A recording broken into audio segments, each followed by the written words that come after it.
Welcome back. It's Shay from the Oz Arab Media team. Today on our Property Profile series, we're joined by Hani and Aaron from the Get My Finance team.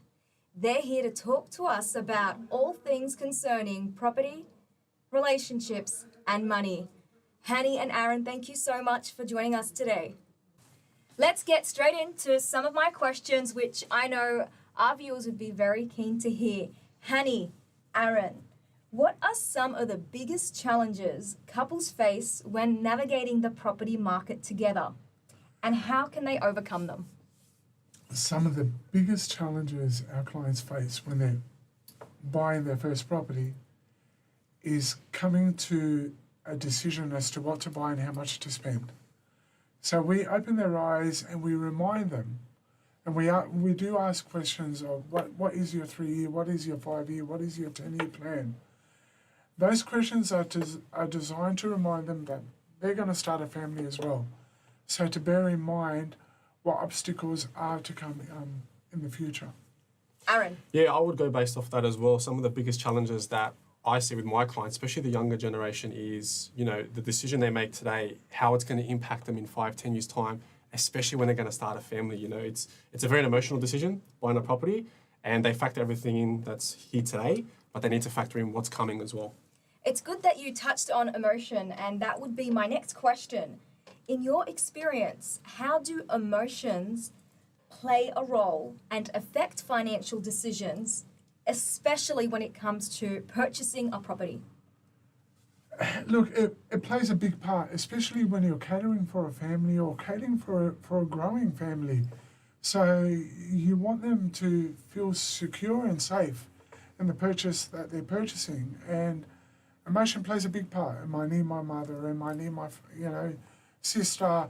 Am I near the shops? And these all play a part. So what we try and do, we try and mitigate the emotion as much as we can by setting a budget as to how much they can spend. It's a juggling act. It is a juggling act. Yeah, I think when it comes to emotion, planning is a big thing, as we said. But especially when it comes to property investing, for example, when it comes to investing, it's a business, right? So people are always wrapped up in buying, in their backyard, when sometimes, going interstate or outside their backyard isn't the worst decision in the world, especially if it fits their criteria and what their goals are.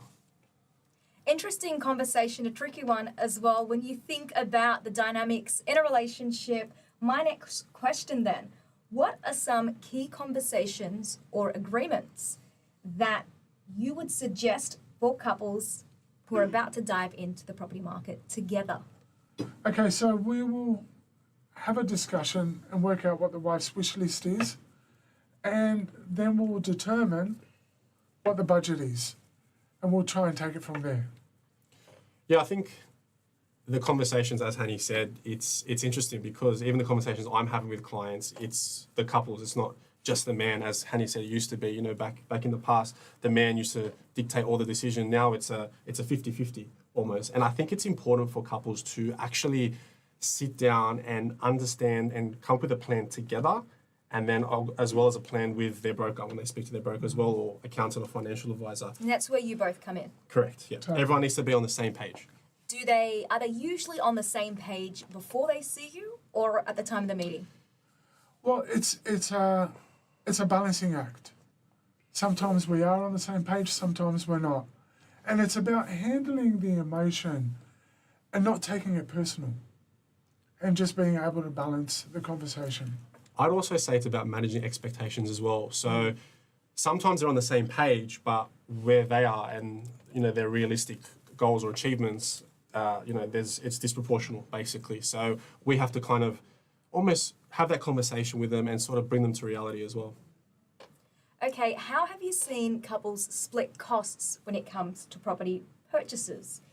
Do you want to share any preferences, examples, or alternatives?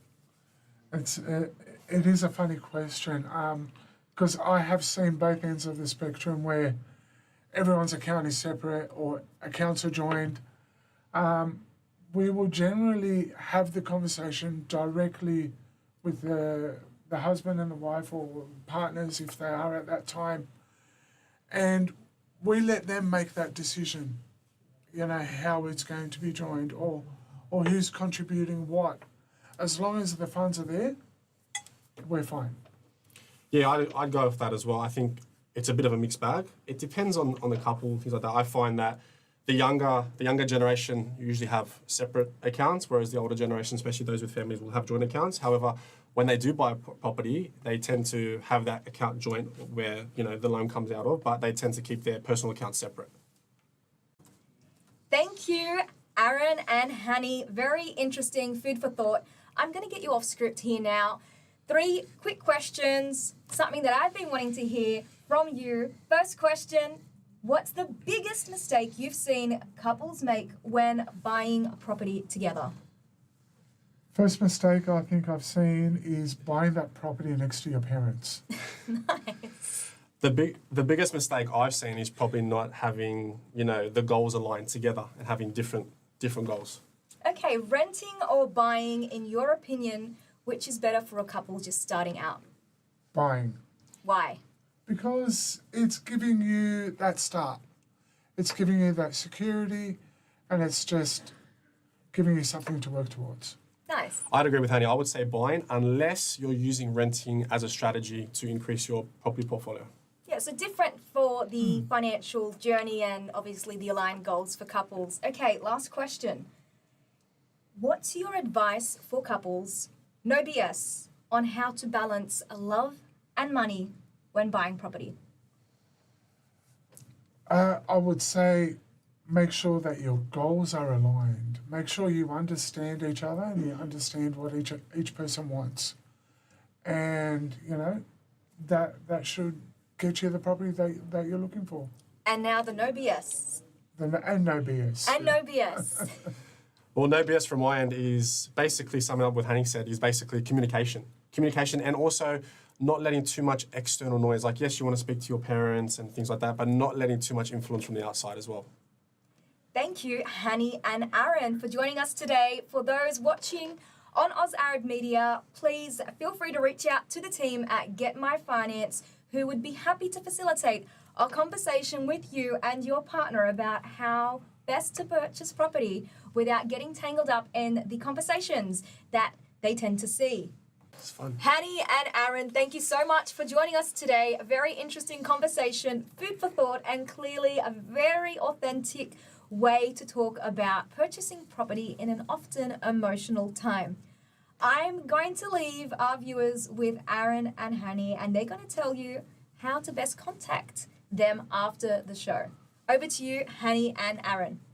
The best way to get a hold of us is, well, for starters, go to our website, getmyfinance.com.au, go to the Contact Us page, and we'll reach out and give you a call. We also just got on social, guys, so our LinkedIn and our Instagram as well, same name, Get My Finance. You can find us there as well.